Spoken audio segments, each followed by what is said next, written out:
Ito guys, may gagawin naman tayo isang Huawei Nova 9. Problem nito ay patay. So galing na ito sa ibang technician, pinasa lang sa akin. Tatry natin kung magagawa ba natin. Ito ay test natin. Ayun, grounded. So full shorted siya. Pag ganito guys, kadalasan ng full shorted mga capacitor. So test natin sa power supply para sigurado. Ayan. Test natin kung gaano kalakas. 4.1. 4.1 siya. Ulitin lang natin. 4.3 ampere. So masyado mataas. Ibig sabihin pag mga ganito guys ay mga capacitor ang sira. So para mabilis natin mahanap, babakbakin muna natin yung mga frame. So importante yan para mabilis. Kasi ginawa nito nung una, hindi nila nakuha yung sira. Ngayon susubukan natin. Tanggal na yung frame dito. Tatanggalin din natin to. So susubukan natin kung magagawa ba natin. Gagamit tayo dito guys ng scanner para mabilis natin makita kung ano yung sira ng motherboard. Ito yung mabilis na proseso para madali makita kung ano yung error sa isang motherboard. Kung bakit siya patay, bakit di siya umaandar, bakit naman siya ay shorted. So mabilis natin ma-identify kaagad kung saan banda yung mga piyesa na may sira. Tatanggalin natin yung frame na to para mabilis natin mabasa sa scanner. So dito ay may tuturo niya kaagad kung saan banda yung sira. Yun ang importante guys, kailangan wala yung mga frame. Kasi pag may frame, hindi natin makikita kung saan yung error. Kailangan matanggal mo muna yung frame, saka natin isasalang sa scanner kung saan banda yung may mga overheated, saan banda yung may mga nasusunog. So malalaman kaagad natin kung ano yung sakit ng isang motherboard.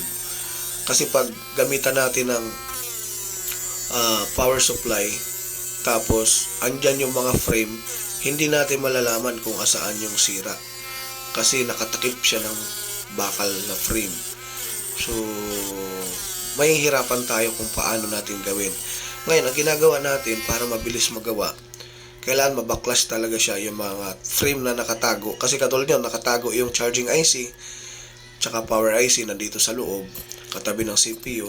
So ang gagawin natin dyan, binaklas. Tapos saka natin sasalang sa scanner. Doon makikita natin kung ano yung pinaka-error niya. Ayan.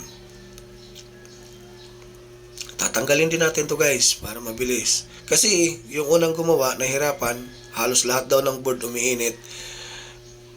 Una-una, talagang iinit siya guys. Hindi niya makikita kasi lahat ng frame nakatakip. Pero yung dito sa may bandang power amplifier, nabaklas na nila. So ito tatanggalin natin to para mabilis natin makita. So yun yung technique dito guys. Kailangan matanggal mo yung mga frame para madali mo siya makapa. Pwede nga siya kahit short killer lang ang gagamitin. Pwede rin. Kasi yan ang gagawin lang natin, scanner para mabilis kagad makita kung ano yung ibang error. So dito natin nakikita kagad guys. So mas lamang yung may scanner kasi hindi na tayo mahihirapan magkapa. At saka ituturo niya kaagad kung ano talaga yung totoong sira. Mabilis natin makuha yung sakit. Ayan. Tanggal na natin. Kailangan walang capacitor na mabasag. Kasi pag nabasag yung capacitor, yung mga open polarity, magdadagdag ulit ng grounded yun. So, kailangan hindi nyo mabasag yung mga capacitor na maliliit. Ito guys ay full shorted. So, kailangan linisin muna natin maigi para walang nakasabit na kahit anong bakal dun sa mga capacitor niya. Ayan. Malinis na malinis. Saka natin mamaya i-scan. Ayan. Salang na natin sa scanner para makita na natin kung ano yung sakit nitong board na to. Susubok lang tayo. Matagal-tagal na rin ako hindi nakagawa ng mga grounded. So, titest natin guys. Ground. Negative to positive. Ayan. Tingnan natin kung saan banda yung babaga dito. Ayan. tagal mag-response. Ayan, meron na. Ayun, malapit sa may CPU. Sa may small power IC.